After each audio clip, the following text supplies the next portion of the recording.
네, 이번엔 민주당 소식입니다. 민주당에선 비명계를 중심으로 연말 탈당 가능성이 흘러나오기도 하는데요. 친명계와 대립해왔던 의원들이 공동행동을 예고하는 등 본격적으로 세력화에 나섰습니다. 영상 보고 이야기 나누겠습니다. 우선 예. 저부터 정신 차리고 정리하고 결정을. 결정한 다음에 예. 해야 될 일이. 근데 일부 언론에서는 오늘도 신문 보니까 막 이상민 신당 합류 여부를 한 달 내에 결정하겠다. 한 달 내에 결정하겠다는 것은 제가 거치부터? 민주당이 있을 것인가 나갈 것인가 네. 그거를 결정한다는 뜻입니다. 이재명 대표가 바뀌질 않으니까 이재명 대표의 변화와 결단을 요구했던 많은 의원들이 예. 이 두 가지 길이 있지 않습니까? 그 과정에서 이재명 대표가 그냥 독주하겠다. 그러면 각자 이제 판단해야 됩니다. 그냥 각계각진해서 예. 그냥 공천 앞으로 갈지 아니면 정치를 그만둘지 아니면 새로운 정치를 위해서 뭔가 새로운 도전을 할지 그 다 열려 있는 거죠. 네, 좀 얘기를 좀 들어보니까 비명계 의원들이 조만간 결단을 할 것 같습니다. 총선 4, 5개월 앞둔 상황에서 연말에 탈당한다 그런 얘기 나오는데 좀 어떻게 보시는지요? 근데 전 탈당까지는 안 갈 거라고 보는데요. 네. 일단 저렇게 이제 그룹이 만들어지게 되면 언론의 주목도가 높아지는 효과가 1차적으로 있는 것이고, 그리고 사실 이제 저분들이 표방하고 있는 이제 당내에서 어떻게 보면 야당 내 야당으로서의 또 다른 포지션을 가져가고자 하는 걸로 보이거든요.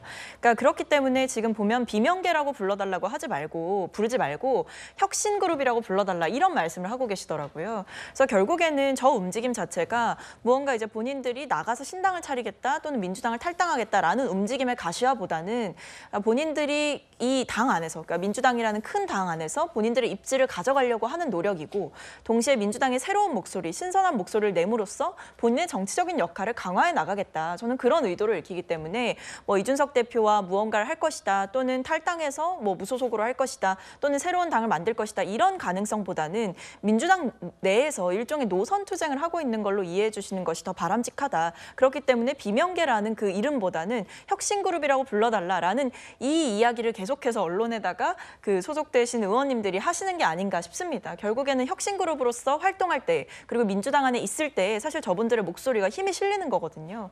그런 면에서 저는 탈당이라는 선택을 하기까지는 아마 좀 어렵지 않을까 싶습니다. 네, 지금 이 집단 행동을 예고하고 있는데 어떤 행보를 제일 먼저 보여줄 거라고 예상하십니까? 아무래도 지도부와 전면전을 할 수도 있다 또는 공천 룰을 가지고 또 말씀을 하실 수도 있다 이런 생각이 드는데, 결국에는 저렇게 집단으로 그룹을 형성하는 그 의도에는 또 내면에는 결국에 그동안 이재명 대표에 대한 리더십에 대해서 좀 많은 문제 제기를 해왔으나 그것이 받아들여지지 않았다. 그리고 민주당이 계속해서 친명 체제를 강화시켜 가면서 다양한 목소리가 반영되지 않고 있고 이런 정치 환경에 대해서 회의감을 많이 느끼고 있다. 이런 모습들이 좀 보였어요. 제가 개인적으로 이야기를 들었을 때에도 이런 방식으로 정치를 하는 것이 맞느냐라는 회의를 느끼고 계신 분들도 있을 정도로 상당히 좀 여러 면에서 정치의 원칙과 철학 그리고 민주당의 노선 투쟁 이런 부분에 있어서 많은 고민을 가지고 계신 분들이다.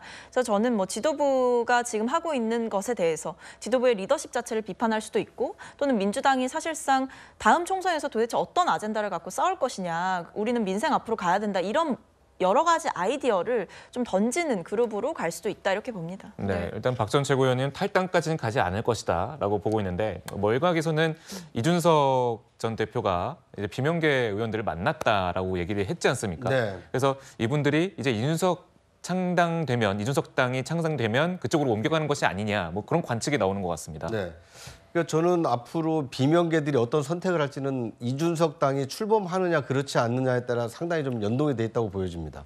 왜냐하면 지금 비명계 의원들은 지금 나가서 새로운 이 세력화하는 거에는 좀 한계가 있습니다. 말 그대로 이재명 대표에 반대하는 것 외에는 이 탈당 명분 또는 이 새로운 세력화 명분이 없기 때문에 그렇습니다. 그런데 만약 이준석 신당이 출범을 하고 어느 정도 국민들로부터 호응을 받는다면 거대 양당의 적재적 공선관계를 싫어하는 이 다수 그 국민들이 존재한다는 것이 확인이 되는 것이기 때문에 거기에는 아마 비명계 의원들이 함께 몸을 실을 가능성이 있다고 보여집니다. 지금 민주당의 어떤 공천 룰은 상당히 오래전부터 결정이 돼 있습니다만 지금 현행 선거법의 경우에는 정당 내 공천 과정에 참여하게 되면 탈당해서 다음 총선에 출마를 못하게 돼 있습니다. 이른바 과거 이제 이인재 방지법이 지금 통용이 되고 있기 때문에 그런데요.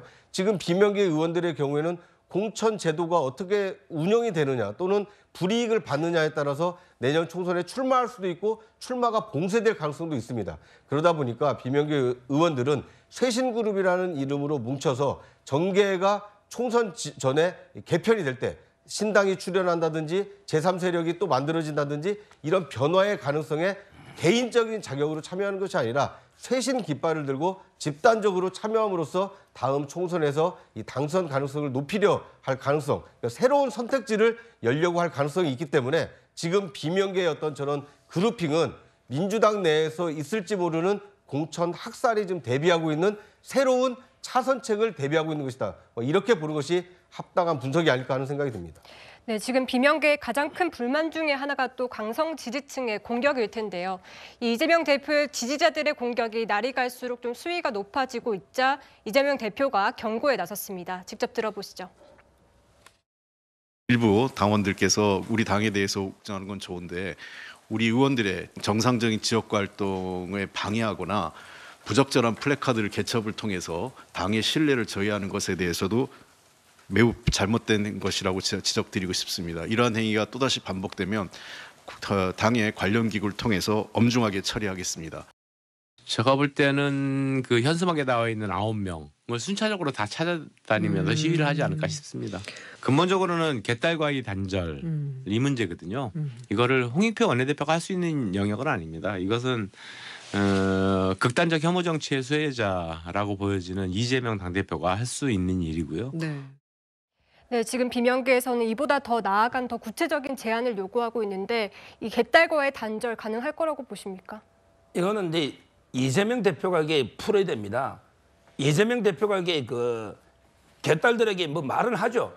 당신들의 그런 과한 행동이 민주당에 무슨 도움이 되겠냐. 네. 이 정도로 이게 말해가지고 개딸들이 볼 때 이재명 대표가 더 하라는 건지 말라는 건지 헷갈릴 거 아닙니까? 네. 제가 이게 이재명 대표라면 이렇게 말해야죠. 아니 개딸들 당신들의 행동은 완전히 정당 민주주의를 말살하고 우리 당을 망가뜨리는 행위다. 앞으로 이런 식으로 또 공격하면 읍참 마속의 심정으로 개딸 당원들 전부 제명해버리겠다. 이 정도로 강하게 경고해야 그래도 들을까 말까 한데 그냥 여기 보세요.